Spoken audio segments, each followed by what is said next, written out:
I'm going to record this, so it's Rachel. I am jumping on live for day 17, almost hitting that 21 for the Holiday Hopes and Dreams series. 21 days of just some ideas, hints and tips and tricks, whatever, to combat this holiday season during a pandemic. So I am going to upload here to get, see if anyone is. And if you jump on, please let me know that you're here. I would love to see everyone that's joining. And if you're checking out the replay, let me know. Just share hashtag replay or whatever you want. But today, I thought a fun topic could be talking about love languages. So what I know is that a lot of people have been sharing with me that they feel very lonely this season, that people are having to reassess and learn how to live with loved ones in confined places and confined areas. And we've been going through this since March. So a lot of us are having to adapt, or we're getting really annoyed of the other person by now. I don't know, whatever. Or we've really had to learn how to communicate in a new way. When we're not around each other for a long period of time, it makes it a lot easier when we are together for shorter periods of time to have that longing feeling of like, oh, I haven't seen you all day and now I get to see you. And so it feels a little different. But when you're right next to each other, Lindsay talked about this a few episodes, series ago, whatever, how it's an adjustment having to be right next to your loved one as you're working, or if you are staying at home and now your partner is home too, and it's just a change, it's an adjustment. And so I thought what could be helpful is going through the 5 love languages. If you haven't seen this before, it's by Gary Chapman. He is a marriage counselor, and he created the concept of the 5 love languages. There's actually a 6th one, right? Or as well. I forgot to write down what it was. It's a newer addition to it. But the 5 love languages, the idea behind it is that we all feel love in different ways.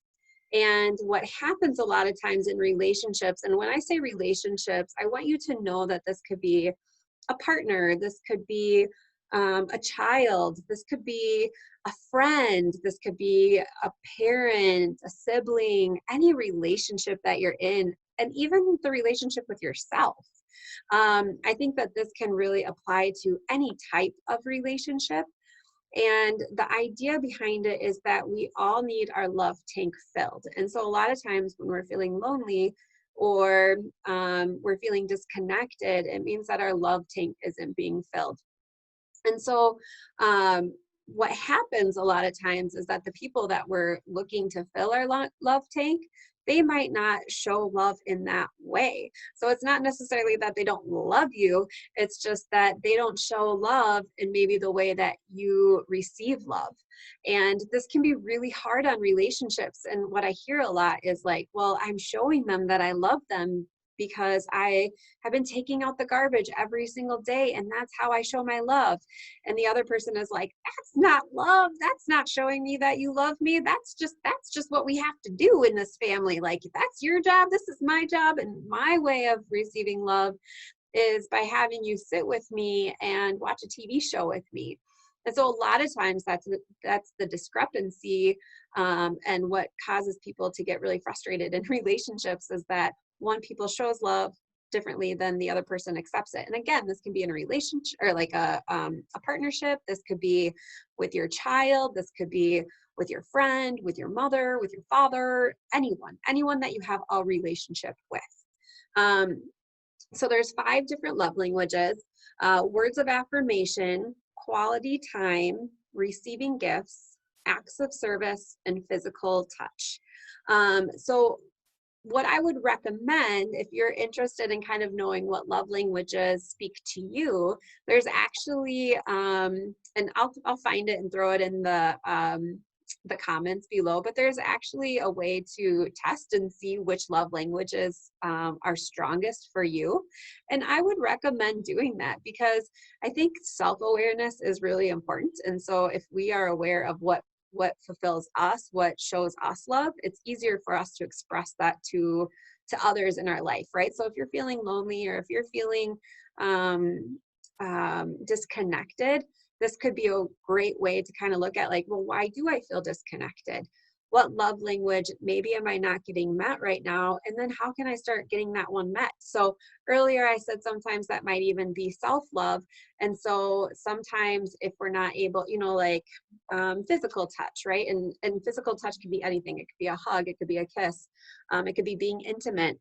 But with physical touch, if we're not receiving that, and that's one of our love languages because of the pandemic, we might have to be like, find ways to wrap ourselves in a blanket and get that physical touch. I know it's not the same, but sometimes we have to be creative. Or, another thing might be that you work with another individual where you guys make a, like you two decide together. I was talking to one of my clients about this the other day, that they feel very isolated. And so we came up with some other people that are feeling isolated too. And so they were able to come up with a couple of friends who are working from home and aren't leaving. And so they were like, well, I'm going to talk to that friend. And, I'm not leaving the house. They're not leaving. So there's a lower risk. And maybe that can be someone that can be a companion that I hang out with. We can still wear our masks and stuff, but maybe it would be more comfortable for us to be around each other because we both are not leaving the house. And so, kind of start thinking outside the box of how you can meet your love languages. The other thing too is figure out your loved one, what their love language is. This is a season of giving, right? And one way to make other people feel special is to really understand what their love language is. If you think about children, a lot of times when your children are having really big reactions, it could just be that one of their love languages aren't getting fulfilled, right? So my daughter, when she has a reaction, if I'm working or doing something, she has a very big quality of time. And I know this about my daughter. She loves quality time. She loves mama time. And so if I'm not meeting that love language, that's actually when I see more behaviors from her. And so, even for our children, if we can start being more aware and pay attention to what their love languages are, that's going to help with that aspect and maybe decrease some stress in the family system as well, right? Like if my kid really likes words of affirmation, like me saying, good job, you got this, or not, yeah, good job, you're doing great, right? But I'm not giving that to them. They might not be feeling that love from me, right? But if I think that's their love language, right? And I'm like, oh, you guys, my daughter, she hates when I say good job to her. That is not her love language. So if I'm trying to show her I love and care about her by saying like, good job, she just rejects it. She actually does not like it. So I have to show her other ways, like giving my full attention to her, watching her as she's doing something. It's not about me saying good job. It's about me watching her that fulfills her. So I would really recommend being more aware of what's your love language so you can express to others if you're needing additional love and support and how they can provide that to you. And then also like thinking about what other people around you, what their love language is. One thing that always comes to mind is that like when we feel like people aren't providing us the love that we need, we'll be like, well, you're just not listening. I need you to give me words of affirmation. And what can be helpful is to turn it around and say, I appreciate that you show me your love through acts of service, right? I appreciate that you take out that garbage. And I also need you to let me know that you love and care about me, or I need to hear that as well. I need to hear you say, I love you. Or I need to hear you acknowledge that I had a rough day today, right? So not only is it like if you figure out what your love language is, it's not saying like you have to do it this way, but thanking them and acknowledging what they're doing to show their love too. I think when we figure out what the other person, how they show their love, that helps us look at things differently too.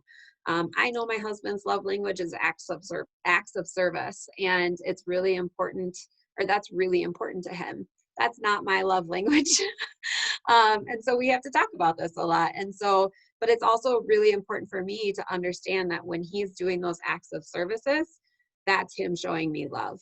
And so I have to change my mindset, even though I might want that love shown in a different way. I have to be okay with sometimes getting it from that way, but also advocating for when I need it in a different way, right? So all things that we can continue to work on in a ton of different relationships. I know my husband is going to love that I shared that on here, but it goes both ways, right? There's different things where I have to be mindful of his love languages, and I missed the mark on that too. So, but 5 love languages, I'll try to find that link to where you can take that little test on what love languages you have. And yeah, I hope that helps a little bit.